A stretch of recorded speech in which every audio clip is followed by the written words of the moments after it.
¿Cómo están hoy? Bien, también. Bueno, el día de hoy está con nosotros Pablo Gómez, titular de la Unidad de Investigación Financiera, de Inteligencia Financiera. Siéntense, por favor. Claudia Coriel, secretaria de Cultura, y está Bulmaro Juárez, que, como saben, todos los viernes, Suave Patria. El día de hoy Pablo nos va a platicar sobre este juicio que ocurrió en Estados Unidos, en donde el gobierno de México gana este juicio para que García Luna y su familia devuelvan una cantidad muy importante de dinero. ¿Cómo se llevó a cabo este juicio? ¿En qué consiste? ¿Cuál es la investigación? Que hay que darle el reconocimiento, ahora sí que honor a quien honor merece, porque esta es una denuncia que se puso en el periodo del presidente López Obrador y que en mucho desarrolló Rosa Isela Rodríguez como secretaria de Seguridad y Protección Ciudadana. Entonces Pablo nos va a platicar de todo ello y obviamente la UIF encabezando toda la denuncia. Después Claudia nos va a platicar porque el día de hoy fue recuperado el Parque Bicentenario, ya está en manos de la Secretaría de Cultura y ella nos va a platicar cuáles fueron las razones, cuál fue el juicio que se llevó a partir de las instituciones del Gobierno de México. Y después vamos a que Claudia nos informe sobre México Canta, cuántos jóvenes, hombres y mujeres están inscritos, ya van muchísimos inscritos.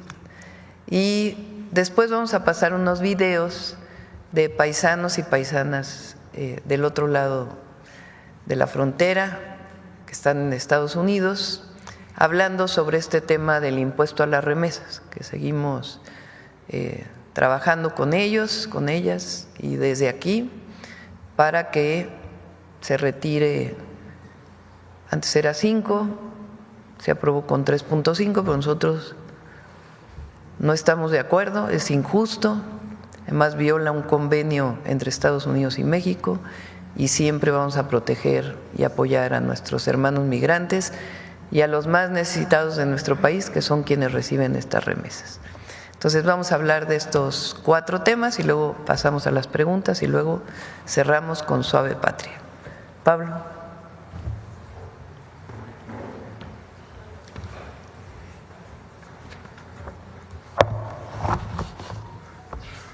Muchas gracias, presidenta.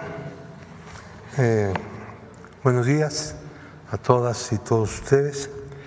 Como ustedes saben, una corte civil en el estado de Florida resolvió sentenciar a 2 personas que tuvieron una enorme relevancia en una trama corrupta durante los sexenios de Calderón y de Enrique Peña Nieto. Se trata de Genaro García Luna y de Linda Cristina Pereira. Ellos fueron sentenciados a pagar a México, que es el demandante, el gobierno mexicano, cantidades enormes de dinero que vamos a explicar de dónde proceden, qué significan, qué es eso que estamos viendo en cantidades muy grandes de dinero. Lo primero que tenemos que hacer es recordar que en el periodo de 2009 a 2018 se realizaron contratos en la Policía Federal, en el CISEN y en el organismo de prisiones, 30 contratos en total, por un total de 625.188.677 dólares de los Estados Unidos y 93.866.666. Al principio del del cambio político que hubo en el país en el año 18, el gobierno de México inmediatamente empezó a tomar conocimiento de estos hechos y decidió presentar una demanda de carácter civil en Florida porque esa era la residencia de los implicados en el esquema corrupto. Es decir, tenían ahí bienes y vamos a ver qué ha pasado con esos bienes. Tenían residencia y operaban ahí.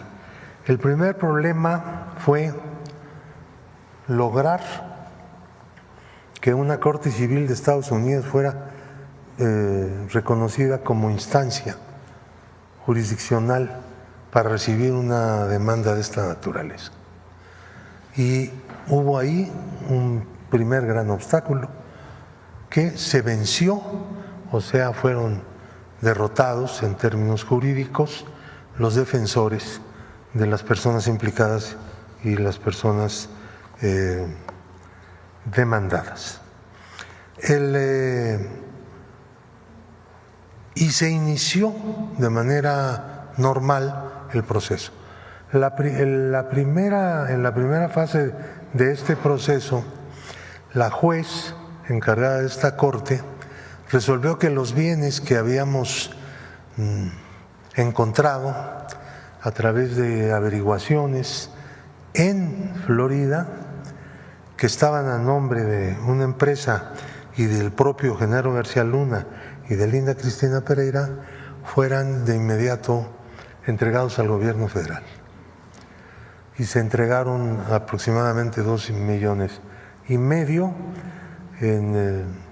en bienes que fueron vendidos en Estados Unidos, uno de los cuales, por cierto, no se ha vendido todavía, pero está ya entregado y en administración del gobierno de México en los Estados Unidos. Este paso fue muy importante porque tanto Genaro García Luna primero y después Linda Cristina Pereira se negaron a comparecer ante el tribunal. Y en esas circunstancias no le quedó más remedio a la jueza que los bienes que habían sido asegurados por el propio tribunal fueran entregados pues a quien los reclamaba, que era el gobierno de México. Y esto ya se llevó a cabo. Ahora, ¿de dónde vienen las cantidades que están en la sentencia? Genaro García Luna y Linda Cristina Pereira fueron demandados en momentos distintos.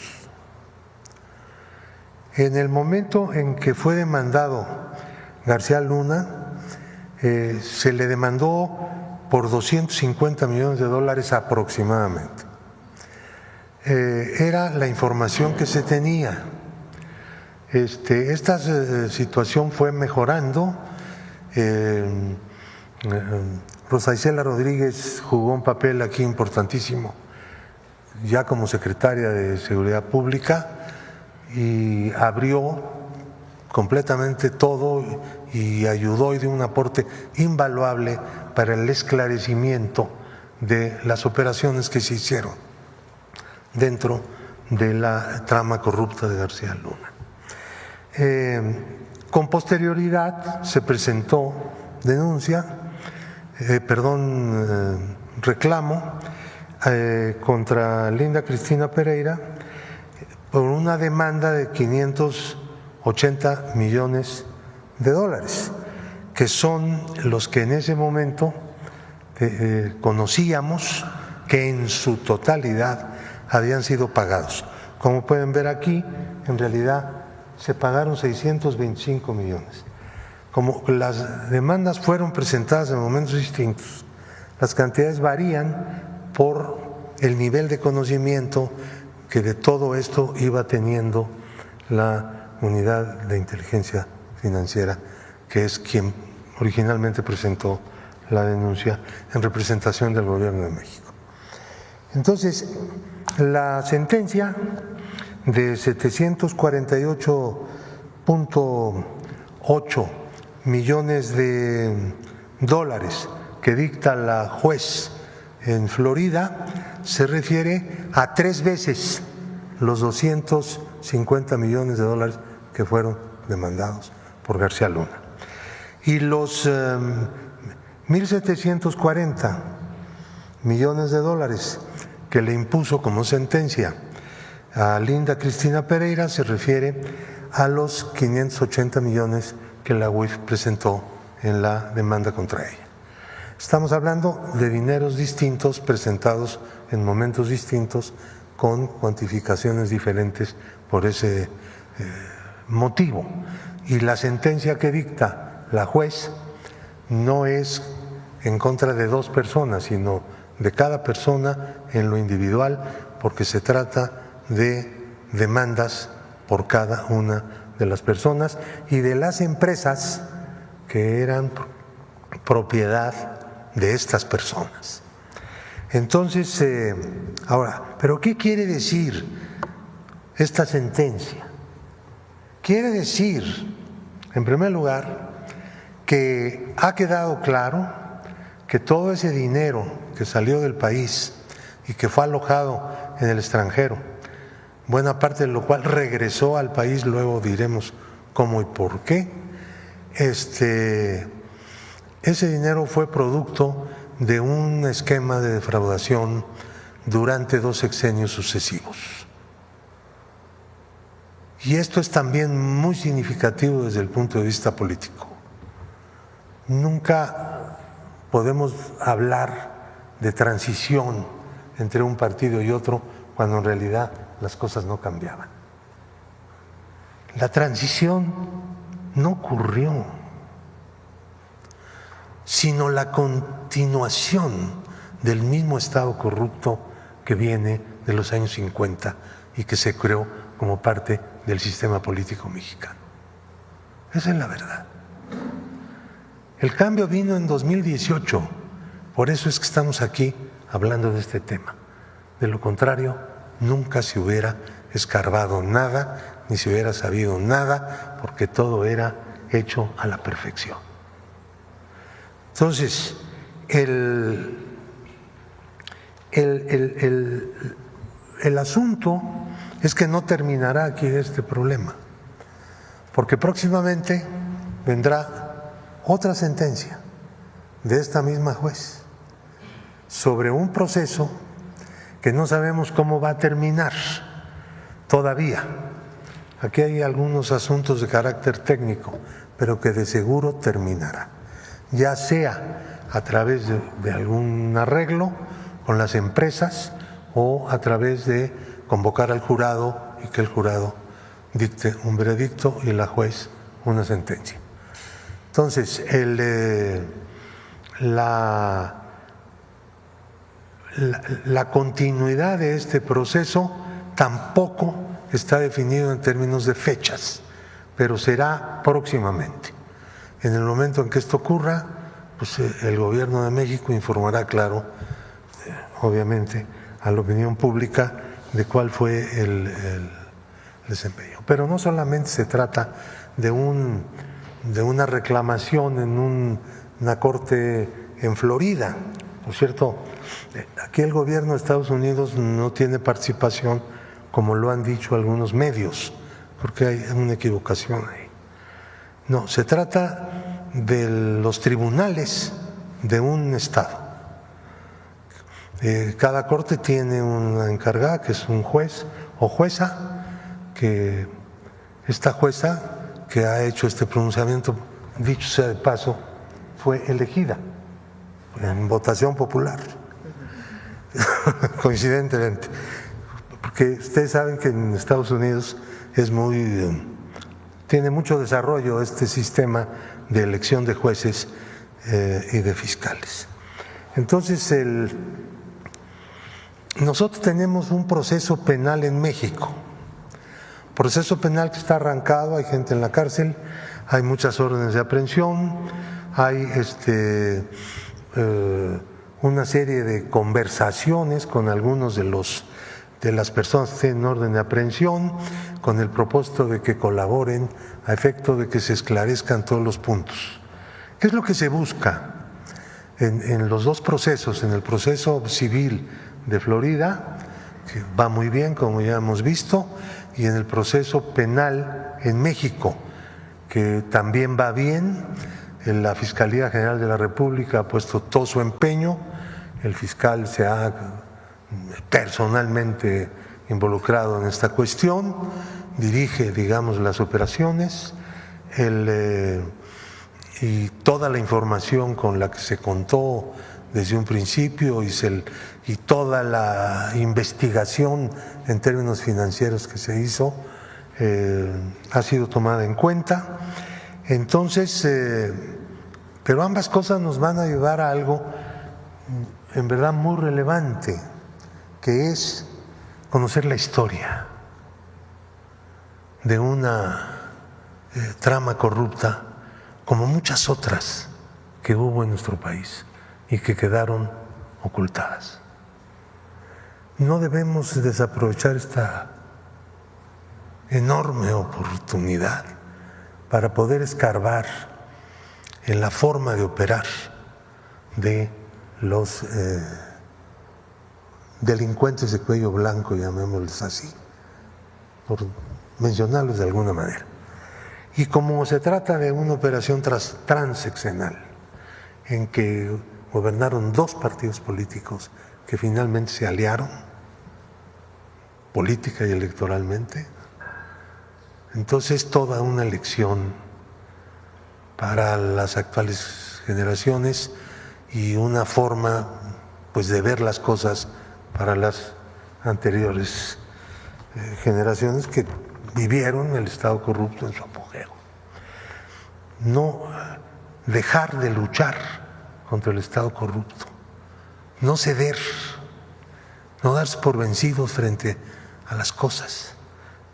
Miren, Linda Cristina Pereira, una persona que ha sido sentenciada a pagar una cantidad fabulosa de millones de dólares, la tercera parte por lo que fue demandada, perdón, tres veces, perdón, por lo que fue demandada. Y un tribunal… Mientras aquí le devolvieron las cuentas. Un tribunal, lo ha dicho la presidenta, un tribunal colegiado de circuito en México resolvió otorgarle el amparo y la protección de la justicia de la Unión, como se llama en la jerga judicial, a ella, para que pueda utilizar el sistema financiero mexicano libremente. Este contraste, esto nos dice cosas.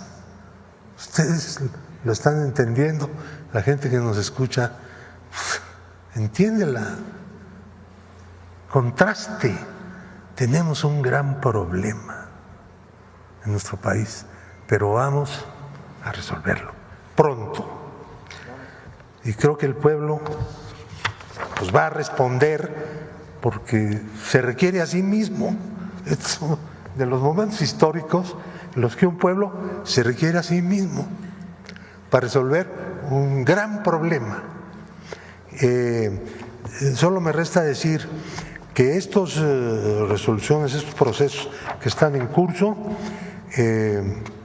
van a contarnos bien la historia y vamos a poder dar detalles de cómo se hicieron estas cosas, cómo se robaba el dinero público sin el menor temor de que alguna autoridad los fuera a reprimir o a hacer justicia.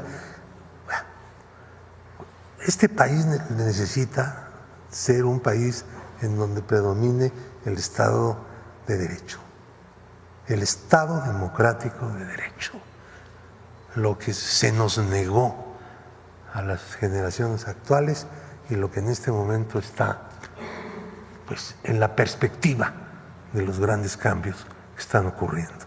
Pues ese es mi comentario. Gracias. Adelante, Claudia. Muchas gracias. Con su permiso, Presidenta, muy buenos días a todas y a todos. Bueno, el primer tema es la recuperación de Parque Bicentenario, como lo mencionó la Presidenta.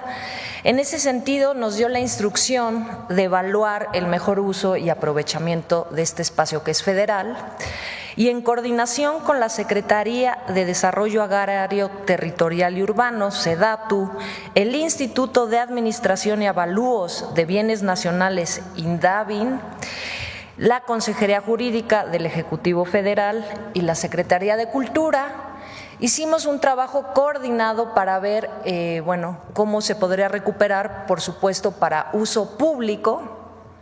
Y las razones de utilidad pública, por supuesto, reafirman el acceso a la cultura, el resguardo del patrimonio, tiene que ver también con el Plan Nacional de Desarrollo del rescate de espacios públicos.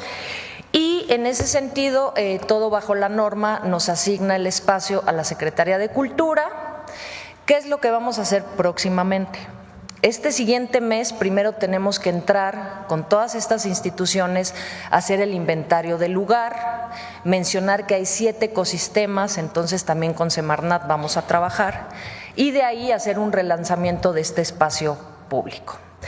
Esta concesión, para quienes no lo sabían, se otorgó en los últimos momentos de la administración de Enrique Peña Nieto, y era una concesión de un espacio federal maravilloso de 55 hectáreas, en la cual se cobraba a la empresa alrededor de $1,5 millones al año por poder operar un lugar que tiene muchas oportunidades de lucro, porque tiene muchos espacios para renta, para uso.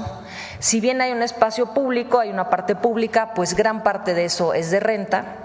Y ya después INDABIN, cuando entra este gobierno, incrementa la renta de manera mensual, pero sigue siendo insuficiente y sigue siendo un espacio para el usufructo de privados. ¿Qué es lo que vamos a hacer desde la Secretaría de Cultura? Recuperar este espacio en un esquema también mixto, como lo hablábamos con la Presidenta, promotores, promotoras bajo la norma de protección civil y todos los lineamientos necesarios van a poder operar en coordinación con la Secretaría de Cultura, pero vamos a fortalecer la parte pública que tiene este lugar para trabajar con el Gobierno de la Ciudad de México también, que nos ayudará a coordinar en este nuevo esquema de trabajo y facilitar otro tipo de oferta para el público y trabajar de manera responsable, de manera que el beneficio sea colectivo, que sea un rescate de un bien común, de un patrimonio para el país, de un patrimonio federal, que no esté en manos de una empresa que lucra principalmente con todo esto. Entonces ese es un gran rescate, agradecerle muchísimo a todas estas instituciones que nos apoyaron y que hoy lo recuperamos. Entonces, muchas gracias, Presidenta, estaremos anunciando actividades, seguirá siendo un parque público esa es la primer noticia. Y ya después vamos a hablar del avance de México Canta. Si nos ponen la presentación, por favor. Gracias. ¿Avanzamos? Bueno, como han escuchado, este festival binacional para jóvenes entre 18 y 34 años cierra sus inscripciones el próximo viernes. Por eso es importante hacer un llamado para quienes quieran participar. Las inscripciones siguen abiertas en mexicocanta.gov.mx. Las primeras etapas, como se ha mencionado, son a través de esta plataforma virtual y las finales serán de manera presencial. ¿Qué nos encontramos en este cierre a una semana? Hay alrededor de 10,415 inscritos, 8,017 en el país, en México, y 2,398 en Estados Unidos, mexicano-estadounidenses, jóvenes entre 18 y 34 años. ¿Avanzamos? Queremos mencionar cuáles han sido también los estados que más han participado para que no se queden atrás los otros. Hay gran música en todo nuestro país. El Estado de México tiene el mayor porcentaje, está con el 26% de participación. Después Ciudad de México con el 23%. Hay una gran participación de Jalisco, de Puebla, de Nuevo León, Guanajuato, Veracruz, Baja California, Michoacán, Chihuahua y por supuesto que participan todos los estados, pero reitero, es una invitación para que no se queden atrás, toda la tradición también que hay en Oaxaca, en el sureste, por favor sigan aplicando. Es un concurso para compositores, compositoras o para intérpretes o para cantautores. Entonces, si no necesariamente ustedes componen su canción, pueden interpretar alguna y también hay espacio para todas y todos ustedes. En Estados Unidos, ¿avanzamos? Bueno, tenemos una gran participación en California, que es alrededor del 29%, Texas con el 21%, Carolina del Norte, Illinois, Washington, Oregon, Georgia, Utah, Arizona, Nueva York y también hay participación de otros estados. Avanzamos, por favor. ¿Cuáles son los géneros? Esto es importante. El concurso tiene una amplitud, es libre de participar en los géneros que ustedes quieran.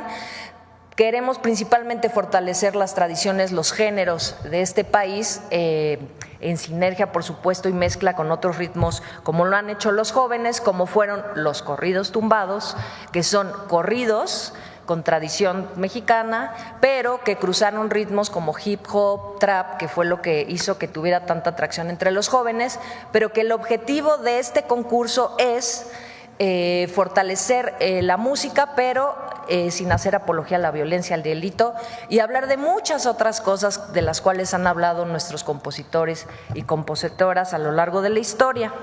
¿Cuáles son los géneros que han ahorita pegado más fuerte de las inscripciones?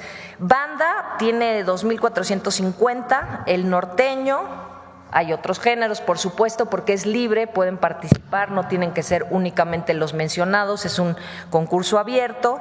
Campirano, mariachi, bolero, tropical, duranguense y mexicano contemporáneo. ¿Con qué otras fusiones de género lo están mezclando los jóvenes? Esto es importante si pasamos a la siguiente. Bueno, con pop, con rock, con rap, hip hop, hay reggae también lo están mezclando con jazz, con country y con electrónica. Entonces, estamos hablando de un concurso que tiene mezclas de música tradicional con otros géneros, como fue lo que posicionó al corrido tumbado, y que si avanzamos en la presentación, una más, es muy importante hacer relevante que los cantautores son los que más están participando, es decir, compositores que además interpretan su música, tenemos 5,543, solamente intérpretes 2,406 y los compositores 2,466, pero estamos hablando de una creatividad importante de jóvenes en nuestro país. ¿Avanzamos? Y este es un indicador también muy interesante porque la mayor parte de los que han aplicado son jóvenes entre los 24 y 29 años y parte de las estadísticas de los que escuchan corridos tumbados son justamente entre los 18 y los 24. Evidentemente todos han escuchado los corridos, llega hasta los 30, pero los jóvenes que más escuchan esa música son justamente los que están respondiendo a la convocatoria y eso es muy interesante. ¿Avanzamos? Bueno, el concurso cierra la próxima semana, que es el viernes 30, se pueden inscribir, ahí pueden también preguntar cualquier duda, hay atención, y a partir de ahí se cierra la primera etapa y pasamos a la etapa de la primera selección, que va a ser del 31 de mayo al 4 de julio, donde van a quedar 10 seleccionados por estado de la República Mexicana y 15 por región de Estados Unidos para tener un universo de 365. Esto es una selección a través de la plataforma. Esos los estaremos también anunciando de alguna manera en algún video aquí. Y después viene la estatal, que es del 5 de julio al 8 de agosto. Igual es mecanismo, es el jurado a través de la plataforma virtual. Y a partir del 17 de agosto ya vienen las regionales, que son las presenciales y que vamos a arrancar en Estados Unidos. Recordemos que todo este concurso se va a ver principalmente a través de los medios públicos, los domingos de cada una de estas finales. y estaremos informando también en otras plataformas. Hasta ahora es el reporte. Muchas gracias, presidenta. Los videos. Son los últimos días para inscribirte al concurso musical México Canta. En México y Estados Unidos, miles de jóvenes crean música diariamente y esta iniciativa busca darles voz. México Canta es un proyecto del Gobierno de México a través de la Secretaría de Cultura, en colaboración con el Consejo Mexicano de la Música. Este concurso binacional tiene como objetivo fomentar narrativas musicales que eviten la apología a la violencia, enfocándose en letras que hablen de amor, dolor y el orgullo nacional. Pueden participar canciones de banda, bolero, corridos, sones, mariachi, norteña, tumbados o alguna mezcla con música contemporánea mexicana. Si tienes entre 18 y 34 años, esta es tu oportunidad de participar como cantautor, compositor o intérprete. Recuerda que la duración máxima de las canciones es de 3 minutos. Las canciones en todas las categorías deben estar en español, Spanglish o lenguas originarias, pero siempre con letra. Las inscripciones están abiertas hasta el 30 de mayo. Consulta toda la información en mexicocanta.gov.mx. México canta por la paz y contra las adicciones. Gobierno de México. Vamos con los videos de los paisanos, por favor. Las y los paisanos. Buenos días, respetable presidenta Claudia Sheinbaum y al querido pueblo de México. Mi nombre es Jessica Costa y soy orgullosamente mexicana e inmigrante en Estados Unidos con más de 20 años en la industria de la construcción y con 14 años como fundadora de mi propia empresa, Environmental Consulting Services, o ECS, especializada en el cumplimiento ambiental para proyectos de construcción aquí en Denver. En el año 2024, las remesas enviadas por mexicanas y mexicanos en el exterior superaron los 63,000 millones de dólares. Esta cifra no representa solo dinero, representa esperanza, esfuerzo, responsabilidad familiar y hoy esa esperanza está en riesgo. Hoy levanto mi voz ante la propuesta de un impuesto del 3.5% sobre las remesas enviadas desde Estados Unidos a México. Aunque la tasa inicial era del 5%, esta medida sigue siendo regresiva, injusta y muy peligrosa para nuestra comunidad. Presidenta Claudia, le propongo una creación de una mesa binacional permanente entre el Gobierno de México y los líderes de la diáspora para co-crear soluciones con justicia fiscal, visión compartida y soberanía económica, aquí y allá. Muchas gracias. Hola, soy Javier Medina Vidal, politólogo mexicoamericano radicando en Arlington, Texas. Llevo 13 años como investigador y docente en temas de migración y la participación cívica de los mexicanos y mexicoamericanos. Hoy me dirijo a usted para sumarme a las muchas voces opositoras a la propuesta del gobierno estadounidense de imponer impuestos a las remesas que envían los migrantes mexicanos en este país a sus familiares en México. Quisiera destacar algunos argumentos puntuales en contra de esta iniciativa de ley. Primero, las remesas disminuyen los flujos de migrantes de México a Estados Unidos porque apoyan y sostienen a familias y comunidades enteras en México. Así que un impuesto a las remesas no frenaría de ninguna manera el flujo de migración. De hecho, fomentaría la migración porque quitaría una parte importante del estímulo económico local a niveles bastante contundentes en muchas zonas del país. Segundo, restarle poder adquisitivo a los migrantes en Estados Unidos por cobrarle un impuesto innecesario sería bastante dañino para el crecimiento y la estabilidad económica estadounidense. Tercero, cuando los migrantes mexicanos en Estados Unidos envían remesas a México, ese dinero se usa para comprar productos elaborados en Estados Unidos para su exportación. Estas exportaciones crean empleos en Estados Unidos y de los miles de millones de dólares que cobran los bancos y las instituciones remesedoras estadounidenses, ese es dinero que se queda en Estados Unidos.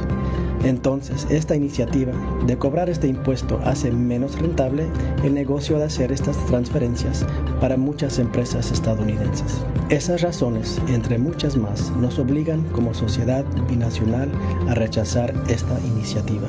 Muchas gracias. Hola, soy Carla Colín, presidenta de la Cámara de Comercio Latina del Condado de Boulder, aquí en Colorado. Hoy quiero hablarles sobre una propuesta que afectaría directamente a nuestras comunidades, un cargo del 5% a las remesas enviadas fuera de los Estados Unidos. Las remesas no son un lujo, son un acto de amor, de compromiso con nuestras familias. Este tipo de medida representa una carga adicional para quienes ya hacen sacrificios para ayudar a sus seres queridos. Además, afecta a nuestros negocios. Muchos empresarios locales compran productos o servicios de compañías en México y otros países en Latinoamérica. Al aumentar los costos, estos incrementos terminan reflejándose en el precio final para el consumidor aquí en los Estados Unidos. Este tipo de propuesta no solo lastima a nuestras familias, también impacta la economía local y encarece los bienes y servicios que todos utilizamos. Por eso te invito a que contactes a tus representantes y expreses este desacuerdo. Es momento de defender el bienestar económico de nuestras comunidades. Alcemos la voz y protejamos lo que hemos construido con tanto esfuerzo. Bueno, no al impuesto, a las remesas. Invitamos de nuevo a nuestros paisanos y paisanas a que envíen mensajes por redes sociales, correos electrónicos, cartas, ahora a los senadores y senadoras, porque pasa al Senado en los Estados Unidos, para que no haya impuesto a las remesas, y nosotros pues vamos a seguir trabajando. Se va otro equipo esta semana que viene a hablar con senadores, senadoras y también hablar con nuestra comunidad del otro lado de la frontera para seguir trabajando para evitar que haya este impuesto.